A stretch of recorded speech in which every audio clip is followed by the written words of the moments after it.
है कौम की, तू कौम पे लुटाए जा, कदम कदम बढ़ाए जा, खुशी के गीत गाए जा, ये जिंदगी है कौम की, तू कौम पे लुटाए जा।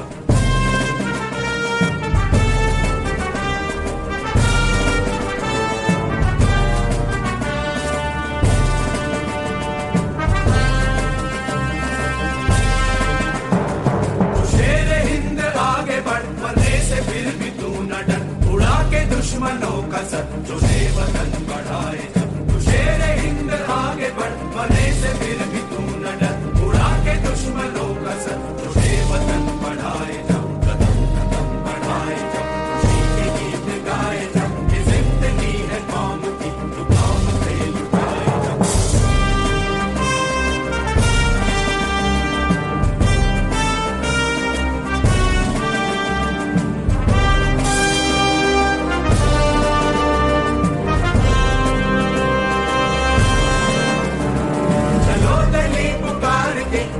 निशान संभाल के लाल किले पे गाड़ के लहराए जा, लहराए जा, चलो दिली पुकार के, हमें निशान संभाल के लाल किले पे गाड़ के लहराए जा, लहराए जा, कदम कदम बढ़ाए जा, खुशी के गीत गाए जा, ये जिंदगी है कौम की, तू कौम पे लुटाए जा, कदम कदम बढ़ाए जा, खुशी के गीत गाए जा, ये जिंदगी है कौम की, तू कौम पे लुटाए जा।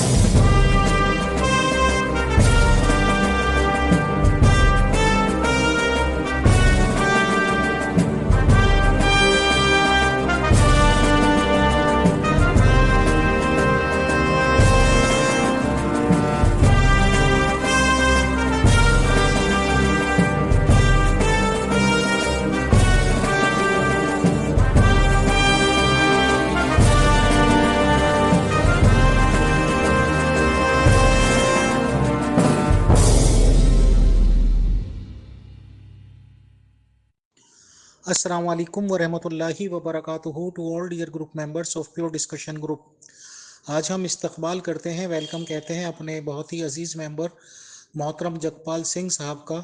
और आज का मौजूद गुफ्तगू ये है कि हम ये जानकारी लेना चाहते हैं कि सनातनी कल्चर या सनातनी रिलीजन में शादी ब्याह या विवाह मैरिज किन रिश्तों में हो सकती है और किन रिश्तों में नहीं।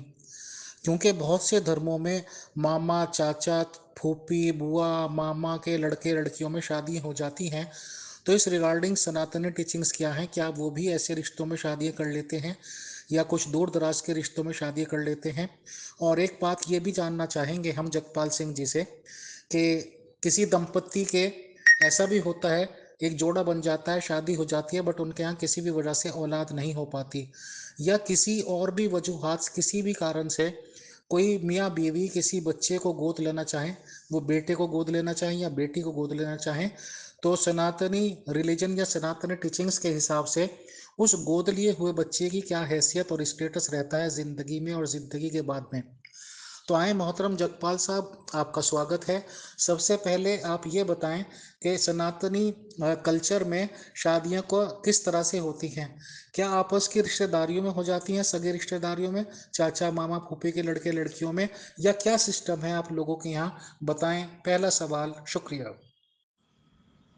जी नमस्कार, प्रणाम, सत श्री अकाल ग्रुप के सभी साथियों को। तो भाई जी ऐसा है, जो शादियों का जो कॉन्सेप्ट है ना वैदिक सनातन हिंदू धर्म में, शादियां इंसान के बिहेवियर के अनुसार काफ़ी प्रकार की शादियां बताई गई है। तो इंसान हर प्रकार की जिसकी जैसी नियति होती है ऐसी करने की कोशिश करता है, लेकिन जो श्रेष्ठ विवाह, सबसे श्रेष्ठ जो शादी बताई जाती है वो उसको ब्रह्म विवाह बोलते हैं, जिसमें लड़का और लड़की दोनों की सहमति होती है, उनके दोनों के परिवार वालों की आपसी सहमति के कारण ही ये होता है। और इसमें गोत्र का मेन इम्पोर्टेंट रोल होता है। मोस्टली जो खुद का गोत्र है पिता का और माता का गोत्र, और कई कई जगह पे तो दादी का भी गोत्र है, जो वंश होता है उनको भी छोड़ा जाता है। तो इस प्रकार इसकी शादियाँ की जाती हैं सनातन धर्म में। जी नमस्कार।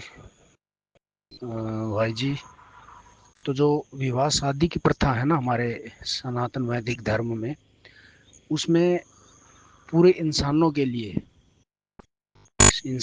लिए उनकी प्रकृति के अनुसार, उनके बिहेवियर के अनुसार किस किस प्रकार की शादियाँ कर सकते हैं ये लोग, उनके बारे में सब कुछ बताया गया है। मोस्टली 8 प्रकार की विवाह शादियों के बारे में बताया गया है, जिसको हर एक मनुष्य अपनी प्रकृति के अनुसार करता है।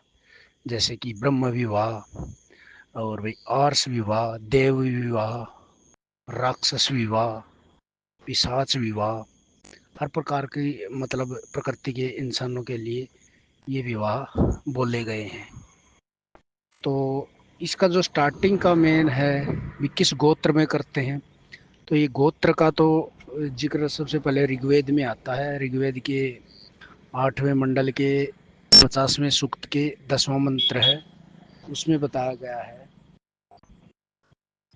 कि किस प्रकार इंद्र से, देवताओं से अपने गोत्र की रक्षा करने के लिए कहा गया इस मंत्र में।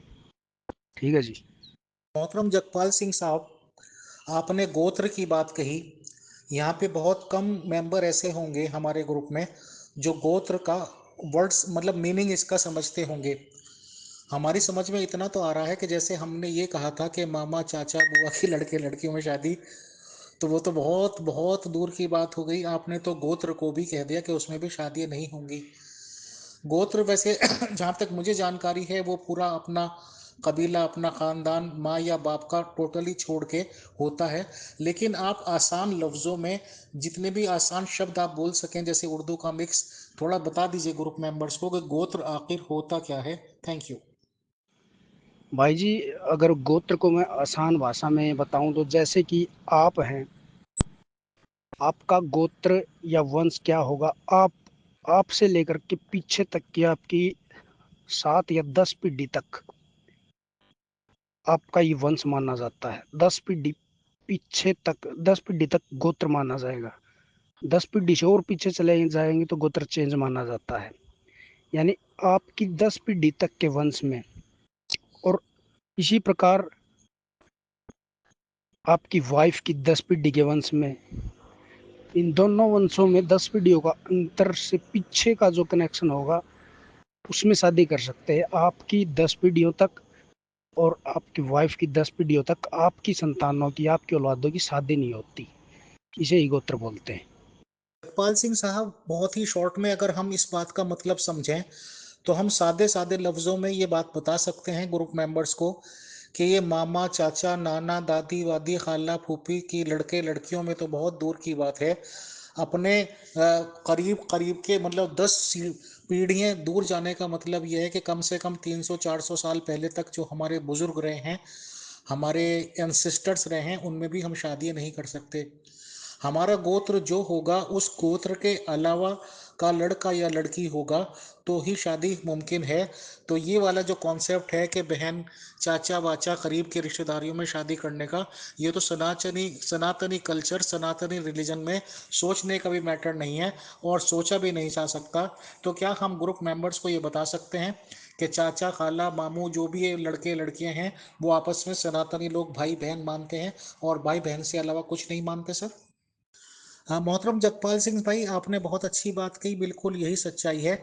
बट इस रिगार्डिंग हमारे मेंबर्स भी तरह तरह के हैं। वो ये कहते हैं कि जी हम भी स्कैन दिखाते हैं। तो जो भी स्कैन आपके पास अवेलेबल हो, जो भी आप दिखा सकते हो अपनी इस बात की गवाही के लिए कि अपने गोत्र में रिश्ता नहीं किया जाता या ये कि आपस में रिश्तेदारी नहीं करते, वो प्लीज़ लगा दीजिए। Thank you. जी बिल्कुल भाई साहब, बिल्कुल आपकी बात ये सही है। लेकिन वही बात होती है ना, जैसे अलग अलग प्रकृति के लोग होते हैं। कोई किन्हीं लड़कियों को भगा के भी शादी कर लेते हैं, कोई जबरदस्ती भी कर लेते हैं। वो मतलब वो नियम के विरुद्ध होता है, उसको समाज मान्यता नहीं देता। करने को तो अपनी मर्जी से कोई इंसान कुछ भी कर लेता है। लेकिन जो मैंने श्रेष्ठ विवाह का जो सिस्टम बताया है वो यही है, गोत्र सिस्टम वाला और अपने वंश में शादी ना करने वाला। जी भाई जी, मैंने एक तो ये स्कैन भेजा आपको ऋग्वेद का 8वें मंडल का 50वें सूक्त का 10वां मंत्र है। इसमें किस प्रकार अपने गोत्र की रक्षा करनी चाहिए उसके बारे में बताया गया है। और दूसरा मनुस्मृति का भी भेजता हूँ मैं।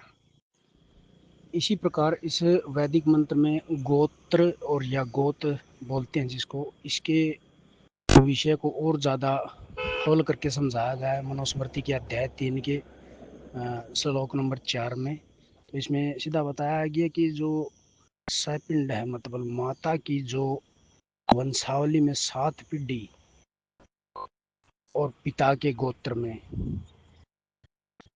7 पीढ़ी तक आपस में उस पीढ़ी में यानी शादी नहीं करनी चाहिए। और जो भी कन्या माता की 7 पीढ़ी और पिता के गोत्र की ना हो वो कन्या विवाह के लिए शुभ मानी जाती है। इस प्रकार इसमें भी बात खोल करके बताई गई है। श्रीमान जगपाल सिंह साहब, बहुत धन्यवाद, बहुत शुक्रिया आपका, थैंक्स कि आपने ये जानकारी दी टोटल कि सनातनी लोगों में आपस की रिश्तेदारियों में शादी, जब सही शादी हो रही हो तो असंभव है।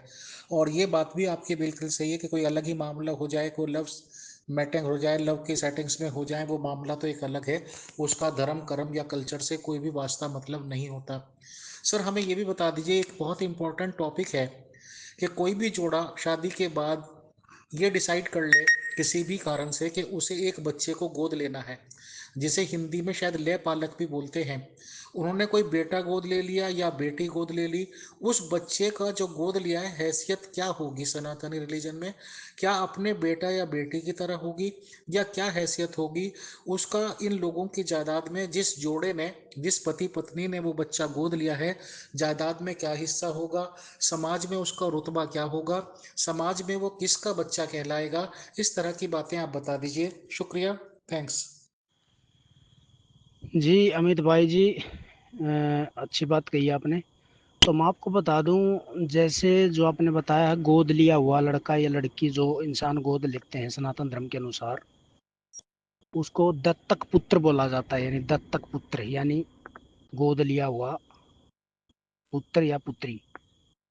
तो सनातन ग्रंथों के अनुसार उसका सेम, उसका गोत्र चेंज हो जाता है। जिस वंश के लोग उसको गोद लेते हैं उसी के अनुसार हो जाता है। और जो अधिकार एक सगे पुत्र और लड़के और लड़की के होते हैं, वो सारे के सारे अधिकार उस गोद लिए हुए यानी दत्तक पुत्र को भी एक समान देने के लिए बताया गया है। संपत्ति का हो चाहे किसी प्रकार का भी हो, वो सारे उसको समान रूप से देने का रूल है। ये मैंने इस टॉपिक के बारे में, जो गोद लिए हुए पुत्र के बारे में, ये मैंने एक स्कैन डाला है। ये भी मनुस्मृति का ही है, 9वें अध्याय का 141वां श्लोक है। इसमें बताया गया है कि किस प्रकार गोद लिए हुए दत्तक पुत्र को भी संपत्ति में सभी प्रकार के समान अधिकार दिए जाते हैं या देने चाहिए। जगपाल सिंह भाई, इन शॉर्ट हम ये कह सकते हैं कि दत्तक पुत्र, गोद लिया हुआ पोट बेटा, ले पालक बेटा सिर्फ नाम मात्र रह जाता है। वो एक तरह से बिल्कुल ऐसा ही हो गया जैसे अपना सगा बेटा या बेटी, जैसे कि अपनी सगी हुई औलाद है, वही रुतबा, वही स्टेटस, वही मामला, सब कुछ उसका हो गया सर। जगपाल भाई, बहस या डिबेट करने को तो खैर कितना भी टाइम ले लो, आपका टाइम भी बहुत कीमती है, बट हम सारी बात का निचोड़ ये निकाल सकते हैं आज आपसे जो बातचीत हुई कि जब शादी का मैटर है तो अपने करीबी रिश्तेदारी में शादियां सनातनी लोग नहीं कर सकते, अपनी रिश्तेदारियों में शादी नहीं कर सकते। गोत्र का ध्यान रखना पड़ेगा, दूसरे ही गोत्र का लड़का या लड़की हमें ढूंढनी होगी जब अपने बच्चा या बच्ची की शादी कर रहे हैं। दूसरा इंपॉर्टेंट बात आपने ये बताई गोद लिए हुए बेटे के रिगार्डिंग, कि गोद लिया हुआ बेटा बिल्कुल वही इख्तियारात उसके हो जाएंगे जो कि अपनी सगी औलाद, अपने से पैदा हुई भी औलाद के हैं, कानूनी भी, सामाजिक भी, और वैसे भी और वैसे भी। तो जाहिर सी बात है कि वो सगी औलाद हो गई और उसके रिश्ते को ज़िंदगी में, बल्कि ज़िंदगी के बाद भी चेंज नहीं किया जा सकता। और वो जब जिनके, उन्हीं के माँ बाप का कहलाएगा जो उसे पाल रहे हैं, जिंदगी में भी और जिंदगी के बाद में भी यही कहलाएगा कि वो फला का बेटा था, यानी कि जिन लोगों ने गोद लिया था। तो गोद लिए हुए बेटे की इतनी इंपॉर्टेंस हो गई, बेटा या बेटी की, जैसे वो उसी परिवार का सदस्य हो गया, उसी परिवार में पैदा हुआ है, पला और बढ़ तो उसमें रहा ही है। क्या हम सही समझे हैं सर? अस्सलाम वालेकुम वरहमतुल्लाहि वबरकातुहू to all dear group members of pure discussion group. काफ़ी दिनों से ये डिमांड हो रही थी कि सनातनी कल्चर में क्या सिस्टम है शादी ब्याहों का, और सनातनी रिलीजन क्या कहता है गोद लिए हुए बेटा या बेटी के रिगार्डिंग। तो हमने आज सनातनी स्कॉलर मोहतरम जगपाल सिंह साहब को इनवाइट किया और उनसे इन दोनों चीज़ों की जानकारी ली। तो जाहिर सी बात है कि जानकारी जो मिली आप लोगों ने सुन ली है कि आपस की रिश्तेदारियों में शादी नहीं की जा सकती और गोद लिए हुए बेटे की हैसियत बिल्कुल अपने सगे बेटे की है। हम मुस्लिम उलमाओं के उन बयान पे हैरत अंगेज और अफसोस और शर्मिंदगी का इजहार करते हैं अपने लोगों को बताते हुए, यानी सनातनी लोगों को हम किस जबान से ये बात बताएं कि मुसलमानों में तो अगर किसी ने बेटा या बेटी गोद ले ली तो जोड़ा तो होएगा, वो कपल तो होगा, यानी कि माँ या बाप या मियाँ बीवी। तो मुसलमान स्कॉलर तो ये कह देते हैं कि अगर बेटा गोद लिया है तो बेटे के बड़े होने के बाद उसकी वही माँ जो उसे पाल रही है जिनसी यानी कि सेक्स कर सकती है, यानी कि शादी के नाम पर या बिना शादी के नाम पर। जो बाप एक बच्ची को पाल रहा है जिसने गोद ली है, वो बाप उसके बड़े होने पर उससे सेक्स कर सकता है, चाहे शादी के नाम पर चाहे नहीं शादी के नाम पर। मुसलमानों में बात यहीं तक नहीं रुकती। मुसलमानों के नबी साहब ने भी अपना एक गोद लिया हुआ बेटा बनाया था, जैद बिन मोहम्मद उसका नाम रखा गया था। उसकी शादी जैद बिन मोहम्मद के नाम की हैसियत से हुई और एक टाइम पे आके ये कह दिया गया कि जैद अब बेटा नहीं रहा, और वो उसका क्योंकि था तो वो गोद लिया हुआ बेटा, इसलिए उसकी बीवी से नबी साहब ने खुद शादी कर ली। तो सनातनी कल्चर में, सनातनी रिलीजन में अगर हम ये बातें बताएंगे, कम से कम अमीर फैसल को तो बहुत ज़्यादा शर्मिंदगी होगी, क्योंकि वो जानता है कि सनातनी रिलीजन क्या है। बहरहाल सबको अपना अपना धर्म मुबारक, सबको अपना अपना मजहब मुबारक। सनातनी रिलीजन एक अलग रिलीजन है, वो रिश्तों की पासदारी रखता है और आपस के सगे रिश्तों में, मामा ताया चाचा में और सगे रिश्तों में शादी की सोच भी नहीं सकता। ये हमारा धर्म है, सनातन धर्म है। शुक्रिया, जजाकल्ला।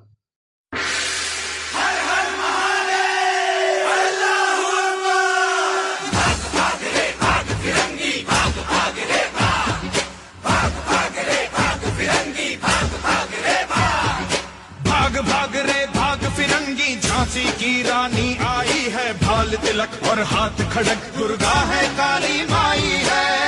भाग रे भाग फिरंगी, भाग भाग रे भाग। अश्व चढ़ी प्रचंड विकट, ये मनु है लक्ष्मी बाई है, शोले बरसेंगे अब तुझ पर, तेरी शामत आई है।